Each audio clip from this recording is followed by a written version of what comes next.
Oi, gente! Sessão Geronto começando. Esse programa tem o objetivo de ensinar as síndromes geriátricas de forma simples e direta, para melhorar o atendimento das fisioterapeutas. Deixa eu me apresentar. Eu sou Renata Lima, também sou fisioterapeuta da área da uroginecologia e geronto. O assunto de hoje é incontinência urinária, ou melhor, incontinências. Sim, esse tema chegou. Eu adoro falar sobre isso e hoje eu quero falar o que é e o que não é incontinência, falar sobre os tipos que mais atingem as pessoas idosas e te ensinar uma ferramenta simples que ela qualifica o quanto a incontinência afeta a vida do seu paciente. Então fica comigo nesse vídeo e bora estudar. Bom, o primeiro ponto é conceituar o que são as incontinências, tá? Incontinência é qualquer condição que afeta a nossa capacidade de manter a nossa continência, seja ela urinária ou fecal, tá? Ou fecal, ou seja, é como a gente é capaz de manter a nossa vontade de bloquear ou liberar a passagem de fezes e urina. Então, sim, existe tanto a incontinência urinária quanto a incontinência fecal. Se a pessoa ela perde o controle voluntário de manter essa continência, ela passa a ter episódios de perda de fezes, flatos e urina. Tudo junto, Renata? Não necessariamente, mas sim existe a incontinência mista, ou seja, a pessoa tanto vai perder urina quanto vai perder fezes. Mas peraí, uma pausa. A gente tem tanto a perda de fezes como a gente tem a perda de urina. Ok, isso a gente já entendeu. No caso da urina, a gente vai ter uma incontinência urinária. Mas no caso das fezes, a gente pode ter. A nomenclatura fica um pouquinho diferente de acordo com o que está sendo perdido. Então, por exemplo, incontinência fecal é apenas para fezes. Então, quando a gente fala que uma pessoa tem incontinência fecal, tendo ali o bolo fecal, ou seja, as fezes, tá? Agora, se a gente fala incontinência anal, significa que essa pessoa ela tanto está perdendo fezes, como ela também está perdendo flatos, ou seja, gases, tá? Então essa é a diferença. Incontinência fecal, fezes. Incontinência anal, fezes e flatos, gases. Incontinência urinária, só urina. E incontinência mista significa que a pessoa tanto está perdendo ali fezes ou flatos, ou flatos, e também perde urina, tá? Mas nesse vídeo eu vou falar mais da incontinência urinária, ok? Então, como eu estava já falando de definição e conceito, vamos falar agora da incontinência urinária. Ela é definida pela Sociedade Internacional de Continência, a ICS, como qualquer perda involuntária de urina em local, momento, frequência e quantidade suficiente para causar prejuízos sociais e à saúde dessa pessoa.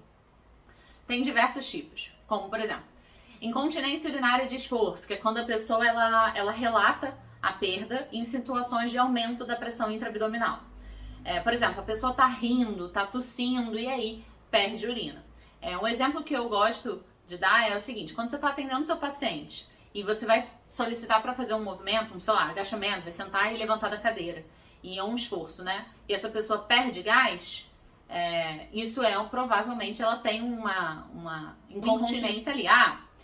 Mas isso não é urina. Sim, realmente, não é urina e nem tem como você saber. Só que isso já te faz ligar um alerta. Opa, tem algo escapando. Outro tipo é a urgência, que é a perda involuntária de urina associada a uma urgência, uma forte vontade de ir ao banheiro. É uma vontade forte e inadiável.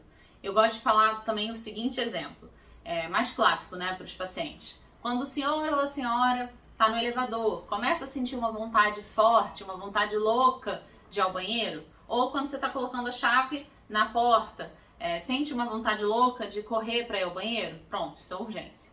Incontinência urinária mista é um outro tipo que é a junção desses dois sintomas, urgência mais esforço. Existe também a incontinência contínua, que é uma perda involuntária de forma contínua, ela não cessa, tá? Também a incontinência por déficit cognitivo, ou seja, acontece uma queixa e essa queixa da pessoa ela não está ciente, mas ocorre uma perda ali. Ela relata uma perda sem ela estar ciente, tá? Incontinência funcional ou dificuldade de mobilidade, que nada mais é do que a perda urinária que acontece antes da pessoa chegar a tempo no banheiro, ou seja, isso acontece não por conta de uma fraqueza ou alguma disfunção do assoalho pélvico, e sim porque essa pessoa tem uma restrição, ela tem uma mobilidade afetada, então ela não consegue chegar a tempo. Ou às vezes por conta de uma condição médica, medicamentosa. Por exemplo, no caso de administração de medicamentos que causam alguma sonolência, letargia, então pode acontecer dessa pessoa infelizmente perder durante. Tem mais, na verdade. Só que agora eu queria fazer um outro comentário, ou seja, fazer uma outra consideração, tá? Você já ouviu falar, ou melhor, você já ouviu alguém falando que perder urina é normal? Principalmente na população acima de 60 anos? Comenta aqui nesse vídeo se você já ouviu essa fala, se você já ouviu isso em algum momento, tá? Bom, deixa eu falar uma coisa aqui. Não é normal, pelo amor do Pai do céu, gente. Não é normal perder urina e ponto. Nem depois que a mulher engravida, ou depois que tem filho, e muito menos quando a gente fica mais velho. Isso não é normal. Pode ser comum, mas não é normal. Existe uma grande diferença entre comum e normalidade. O que acontece? É comum a gente ver a população idosa mais afetada pelas incontinências urinárias, certo? Isso porque a prevalência da incontinência urinária é de aproximadamente 30% nas mulheres acima de 70 anos e chega a quase 60% das pessoas que estão institucionalizadas, aquelas em ILPIs. Sendo que é muito mais presente nas mulheres, eu vou falar um pouquinho mais disso daqui a pouco. Em outras palavras, é uma população mais afetada. E por que disso? A gente tem algumas alterações fisiológicas do trato urinário inferior e superior que acontecem durante o nosso envelhecimento. Por exemplo, redução da função dos néfrons, que é a nossa unidade funcional dos rins. Só lembra que essas alterações da função glomerular, tubular, ou seja, do néfron, nessa unidade unidade funcional, ele não compromete o bem-estar dessa pessoa. O problema é quando há uma sobrecarga do organismo, que o organismo já não tem mais a reserva e, consequentemente, acaba tendo um problema na função. Como assim? Que sobrecarga é essa? Então, alimentação ruim, uma pouca ingesta de líquido, uso de medicamentos que causam uma nefrotoxicidade, enfim, tá? Ocorre também o seguinte, a redução da capacidade de concentração renal, tá? Outra, redução da conservação de sódio do organismo. Então, inclusive, lembrando que essas pessoas elas ficam mais propensas à hiponatremia e à hipopotassemia, quando em uso de diuréticos. Então, falando nisso, também acontece a redução da produção da excreção do ADH, que é o hormônio antidiurético. Então, vamos lá, resumindo. Depois de tudo que eu falei que acontece nos rins, que é a redução dos néfrons, que leva à redução da capacidade de concentração de urina, associado à redução da secreção do ADH, isso tudo contribui para o aumento da frequência urinária. Isso quando associado a uma redução da força e da massa muscular do assoalho pélvico, e também, além disso, as alterações da bexiga, por exemplo, redução da contratilidade, redução do volume miccional, se a bexiga ficar menor, isso tudo faz com que essa pessoa tenha uma predisposição à perda urinária. Só que repara que se eu mantiver as funções, principalmente falando da musculatura da região pélvica, essa perda não vai acontecer. Ou se a gente manter a mobilidade, velocidade de marcha, equilíbrio, enfim, a funcionalidade global, isso não vai acontecer. Então o sistema está envelhecendo, mas ainda assim ele tem as alterações que estão em equilíbrio, tá? Essas alterações, elas se mantêm. O problema é quando acontece uma sobrecarga do sistema, como eu falei. E aí, eu vejo muito fisioterapeuta negligenciando essa parte da saúde da pessoa. Às vezes por falta de conhecimento na área, ou às vezes porque acha realmente que é normal, tá? Ou também porque não sabe como avaliar ou mesmo rastrear o que está acontecendo. E, consequentemente, acaba fazendo um tratamento não tão objetivo e assertivo, tá? Então, e sabe o que é muito delicado nos casos de incontinências? Eu vou falar um pouquinho mais de outra parte da incontinência, ela é um dos motivos principais das depressões ou transtornos de humor. Afeta diretamente a qualidade de vida dessa pessoa e também a independência dela.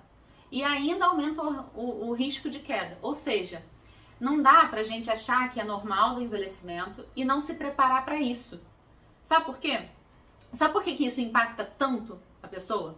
Imagina aí, quem se imaginou ou teve a empatia de se colocar no lugar de alguém que está perdendo urina? Já imaginou como é que é a vergonha de ficar com o odor forte, por exemplo? Se a pessoa ela apresenta algum tipo de perda urinária, ela automaticamente pode iniciar um processo de isolamento social. Ela evita sair de casa, ela evita se socializar, ela reduz a mobilidade. É uma bola de neve, sabe? Quando você for avaliar, vai encontrar diversas síndromes geriátricas que estão relacionadas com a incontinência. Então, às vezes a gente negligencia, acha que é um problema pequeno, mas não é, é grande. Essa pessoa, ela se isolou. Ela começa a apresentar transtornos de humor, por exemplo, depressão. Pode começar um processo de comprometimento cognitivo, já gera incapacidade cognitiva. Inclusive, alguns medicamentos antimuscarínicos que são usados para o tratamento da incontinência urinária, ele pode afetar a cognição dessa pessoa, só que, lógico, de forma negativa.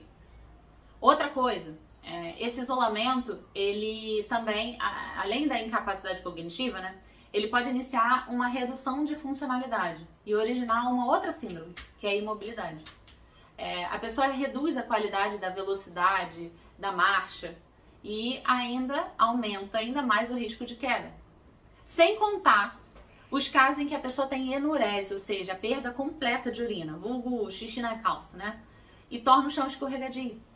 O isolamento, ele também é responsável, quanta coisa, né? É responsável pela redução social dessa pessoa. E impacta na cognição, mas também afeta a comunicação. E gera uma outra síndrome, que é a incapacidade comunicativa. Complexo, né? Exemplo.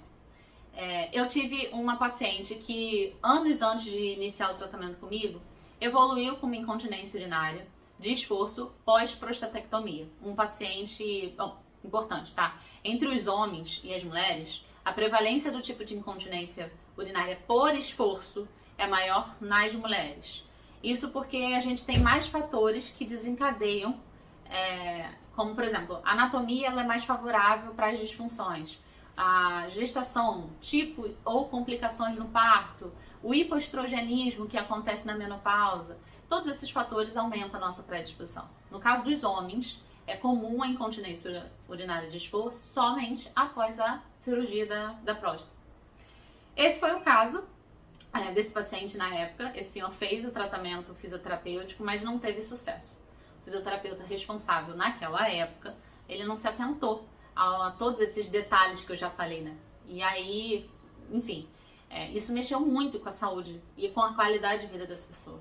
Porque depois disso, começou a desenvolver as síndromes em cascata.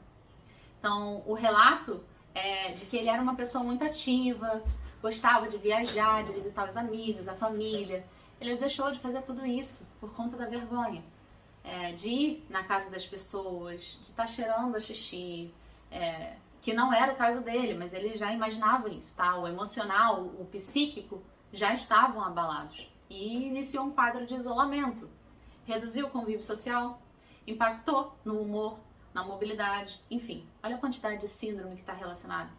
Não dá pra gente não levar em consideração. Achar que é simples de resolver ou mesmo avaliar de forma, ou melhor, não avaliar de forma global. Por isso que eu quis tanto estudar gerontologia. Já comentei, né? Minha primeira formação ela foi em uroginecologia.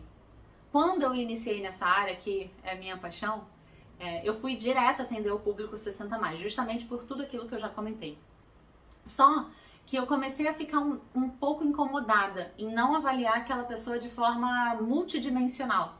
Eu percebia que o meu tratamento estava incompleto. Isso, repito, era o que eu sentia, tá?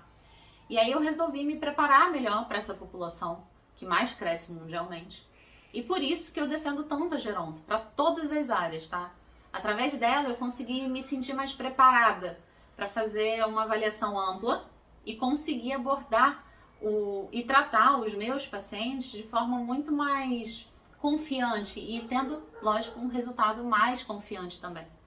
Só que, peraí, chega de falar de mim. Deixa eu explicar uma ferramenta que eu utilizo. Eu falei que eu ia falar da ferramenta, né? Que eu utilizo na fisioterapia para pessoa idosa. É o ISIC Short Form, que é um questionário de consulta internacional sobre incontinência, num formulário, uma versão formulário resumido. Ele é um questionário simples, é composto por 4 questões, que a gente pode fazer algumas análises baseado nele, tá? Então, as questões, elas são relacionadas ao que o paciente pensa sobre a frequência de perda urinária dele, né? E a quantidade e o impacto dessa incontinência e mais um quadro com 8 questões, 8 itens de autodiagnóstico. Através desses itens, a gente pode ter uma orientação sobre os sintomas que a pessoa está apresentando e, consequentemente, suspeitar de um tipo de incontinência. Vou falar. Por exemplo, se a urgência, esforço, é mista, funcional ou contínua, a gente vai conseguir avaliar através desse quadro. As perguntas, elas são subjetivas, ou seja, o paciente pensa que perde, mas para nós é uma forma de rastrear o impacto e a gravidade desses sintomas na vida dessa pessoa. É um teste simples, como eu já mencionei, e não muito constrangedor. Então ele se torna excelente ali, uma excelente opção para usar na nossa rotina de avaliação. E assim a gente pode investigar as áreas da saúde, né? Então uma avaliação multidimensional. Acaba que muitas pessoas acabam não informando sobre esses sintomas, né, aos pacientes, por conta da vergonha, por conta de um desconhecimento de que isso seja um problema, né? Ou seja, a pessoa pensa que é normal. Então introduzir o ICSIC no nosso roteiro de avaliação é um ótimo recurso, tá? Outra dica, você deve perguntar sobre as queixas urinárias, se suspeitar de algum quadro que indique durante a anamnese. Aí você aplica o ICSIC, tá? Aplicar assim, aleatoriamente, também não é necessário. A última questão, voltando a falar do ICSIC, a última questão, né, voltando a falar das questões, a questão 4, ela pode ser marcada quantas vezes quantas vezes a pessoa quiser, né? Desde que ela se identifique com aquela afirmação. Por exemplo, está relacionada às ocasiões em que ocorre a perda. Se é o tempo todo, se é antes de chegar ao banheiro, o que sugere, pode ser uma incontinência do tipo funcional ou urgência. Se a pessoa ela perde tossindo ou esperrando, se a pessoa também perde fazendo alguma atividade física, ou seja, que sugere que seja uma incontinência de esforço. Se essa pessoa perde quando está dormindo, isso já indica uma enurese noturna. Também pergunta lá se a pessoa perde quando termina de urinar e está vestindo a roupa, ou seja, sugestivo de uma pessoa que tem resíduo pós-miccional. A pontuação, ela vai de 0 a 21 e apenas 3 questões pontuam. A quarta, como eu já disse, ela é livre de marcação. A pessoa faz o seu autodiagnóstico. Quanto maior a pontuação, maior o impacto dos sintomas urinários na vida da pessoa. Não existe um ponto de corte. Mas, por exemplo, um estudo transversal feito em Porto Alegre em 2012 investigou a prevalência do impacto da incontinência urinária em idosos e relacionou a pontuação do ICSIC, ou seja, uma pontuação alta, com as faixas etárias mais elevadas também. Então, quanto mais velha a pessoa, mais alto o ICSIC. Enfim, então, o que a gente pode fazer, já que não tem um ponto de corte, né? A gente pode fazer uma reavaliação, ou seja, conferir a pontuação do antes e do depois. Comparar essa pessoa antes do tratamento e após o tratamento, e aí a gente vê se teve evolução ou manutenção da pontuação, subjetivo, tá? Mas é simples, né? Não vem me dizer que não dá, que é impossível de aplicar, pelo amor de Deus. Bom, eu vou ficando por aqui. Lembra de deixar o seu like, faz o seu comentário, tá? Me segue e até o próximo vídeo. Essa semana eu vou falar bastante sobre incontinência, sobre assoalho pélvico. Vou falar bastante sobre esse tema porque a gente tem uma data especial. Mas aguarda o próximo vídeo que eu vou falar melhor disso, tá? Gente, beijo, tchau e até a próxima.